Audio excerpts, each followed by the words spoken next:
warahmatullahi wabarakatuh. Perkenalkan, nama saya Felia Aminatu Isyah. Saya mahasiswa sastra Jepang, Fakultas Ilmu Budaya Universitas Bung Hatta.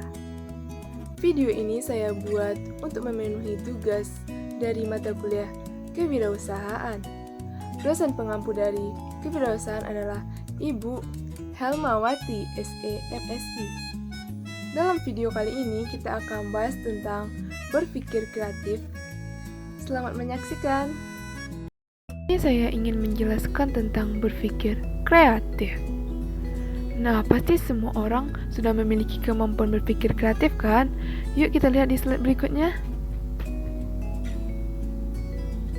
Menurut Yusuf 2011, berpikir kreatif atau creative thinking yaitu kemampuan berpikir dengan cara baru dan menemukan pemecahan masalah secara unik.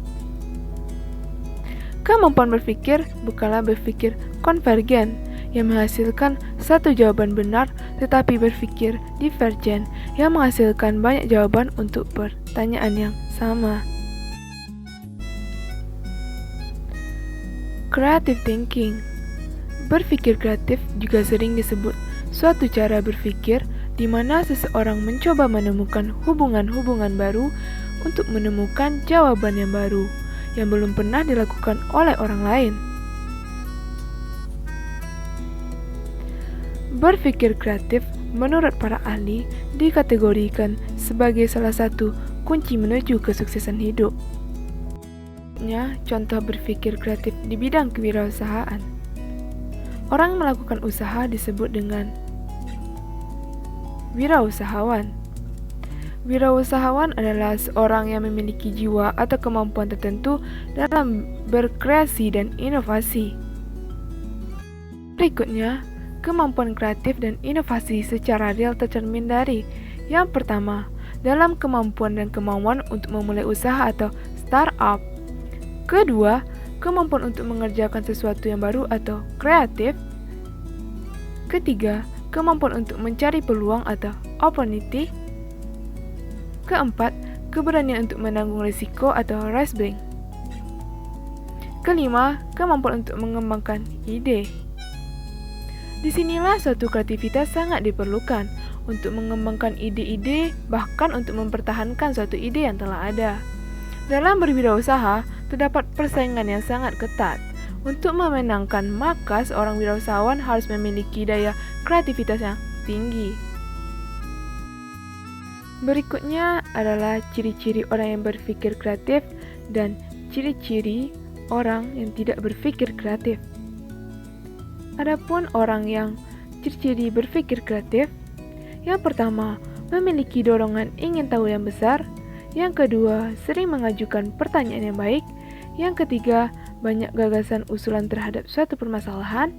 Keempat, bebas mengajukan pendapat. Berikutnya adalah ciri-ciri orang yang tidak berpikir kreatif. Yang pertama, tidak dapat berpikir positif terhadap suatu permasalahan. Yang kedua, takut terlihat bodoh di hadapan orang lain, rentan untuk menerapkan logika sebagai resep pertama dan terakhir. Berikutnya, di sisi lain, yang kreativitas dalam diri seseorang dapat membantu dengan mengeksplor kualitas dan perlengkapan dari orang lain berpikir kreatif. Yang termasuk dari landasan kreativitas, pertama, cara berpikir yang maju. Kedua, penuh dengan gagasan baru yang berbeda dengan produk-produk yang telah ada di pasaran. Umumnya gagasan kreativitas tidak dibatasi oleh ruang maupun waktu. Berikutnya adalah proses kreativitas. Adapun proses kreativitas ditingkatkan dengan 4 cara dan masing-masingnya membutuhkan kerja keras. Tahap proses kreativitas yang pertama adalah persiapan. Persiapan terdiri dari proses pengumpulan informasi dan menganalisa.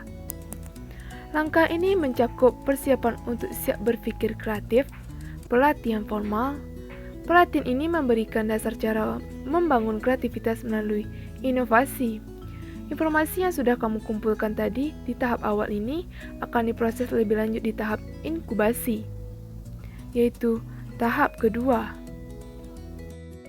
Pada tahap inkubasi ini, masa di mana tidak ada usaha yang dilakukan secara langsung untuk memecahkan masalah dan perhatian dialihkan sejenak pada hal yang lain.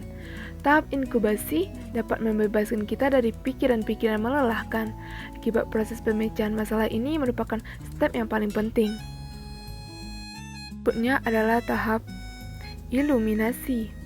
Pada saat iluminasi terjadi, jalan terang menuju permasalahan mulai terbuka. Kita akan merasakan sensasi yang kegembiraan yang luar biasa. Karena permasalahan meningkat, semua ide muncul dan ide tersebut saling melengkapi untuk menyelesaikan suatu permasalahan. Berikutnya, verifikasi. Pada tahap verifikasi umumnya lebih singkat daripada tahap-tahap sebelumnya. Karena tahap ini hanya menguji dan meninjau kembali hasil perhitungan seseorang dan juga untuk melihat apakah penemuannya itu berhasil atau tidak. Banyak orang yang menyepelekan proses kreativitas, padahal tahap pertama dan kedua adalah hal yang paling fatal jika dilewatkan begitu saja. Tahap persiapan adalah tempat untuk mencari hal-hal menarik bagi semua. Penjelasan saya tadi semoga bermanfaat. Jangan lupa like dan subscribe YouTube ini. Terima kasih. Assalamualaikum warahmatullahi wabarakatuh.